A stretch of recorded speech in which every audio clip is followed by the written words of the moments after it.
Breaking news okuva mu ggwanga erya Syria.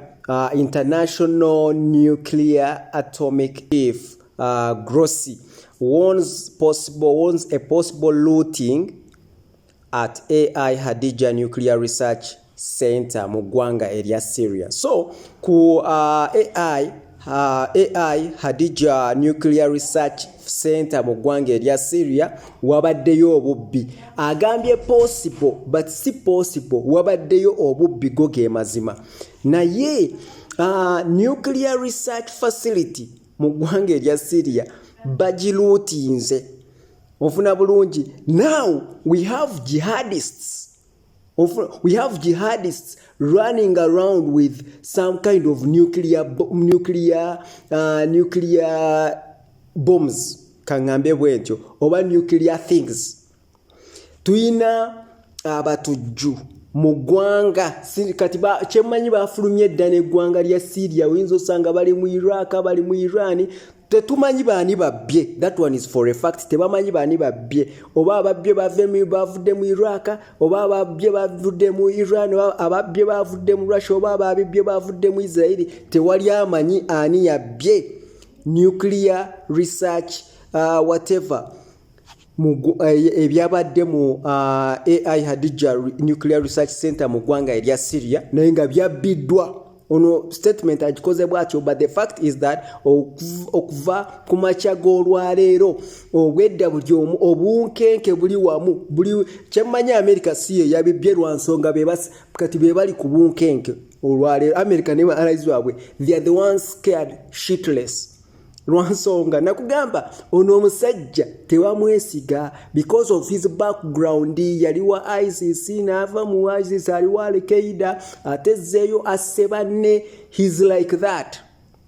Nfuna bulungi. Ngenda n'okulaga video eziri very very disturbing. Nabo olabe nti already mu ggwanga erya Syria batandise dda okuwamba abantu. Ngenda kukola eyo video nkuleetere. Batandise dda ebikolwa byabwe ebya ISIS na biki kati bwe baba baagala kubanga bamupolishinga. I don't know what they are going to do for these videos. Ate zitandise okuvaayo nga batwala abantu, batwala abakazi, bakola ki. Ofuna bulungi. So eyo yembeera eriwo kati bayina be bayita ba jihadists oba be bayita abatujju. Nze sibayita batujju kuba sibamanyi nnyo kiri awo, naye bano bamukwata mundu. They are now running around with some kind of nuclear weapons. Ofuna bulungi. So inti America, they are scared shitless because they don't know who stole these nuclear weapons or whatever nuclear or research or whatever it was they stole from there. Bebasinza okutya. Ofuna bulungi. Era batyeyo bali mu kuvuuvuuma, tebaagala kifulume, tebaagala kikole ki. The only thing is that bifuluma, whether you like it or not, people are going to know about when someone steals some kind of nuclear weapons. Abantu bagenda kumanya.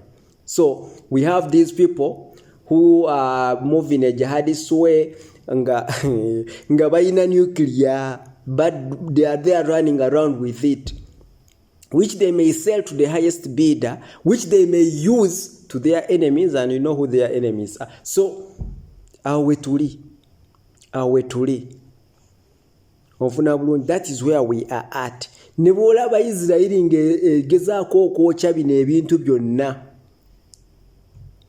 because they don't trust this guy. They don't trust him that he's going to make an interim government oba agenda kukola gavumenti eddukanye eggwanga. Lwansonga si ye muyeekera yekka ali mu lino eggwanga. I'm going to emphasize that and emphasize it until it gets into you people's heads. Si ye muyeekera ali mu ggwanga lya Syria. Kati eggwanga lya Syria lirimu obuyeekera bwa njawulo bulinga bwa mirundi 3 oba n'okusobamu abalimu ab'amaanyi nga bano abantu bali ready okuba sisuubira nti bagenda tebamanyi oba banaakolagana naye oba tebaakolagana naye oba banaamulwana oba tebamulwane. Kyova olaba nabadde nkugamba mu abalina mikwano gyammwe Abasiria abali mu kusanyuka n'okutendereza n'okujubileetinga n'okwagala okudduka kuva mu nsi ze balimu nti baddeyo mu Syria. Balindeko bakwatiriremu embeera ebeere mu nteeko entuufu balyoke batandika okujubileetinga n'okuddayo.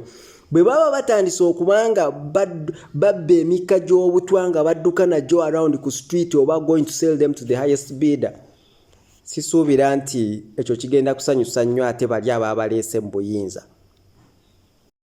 That is not good for anybody. Ekyo si kirungi ku gwe bagenda okuguza n'agenda okugula n'eyabbye n'ensi gye babbyemu. That is not good at all. Ofuna bulungi. So ekyo kye kibeerawo. That is what happens.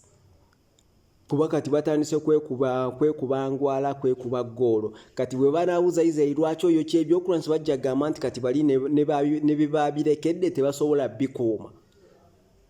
Newankubadde ekyo tekiwaate lukusa Bayisirayiri ku invadinga sovereignty y'ensi endala, si be bavunaanyizibwa ku nsonga ezo.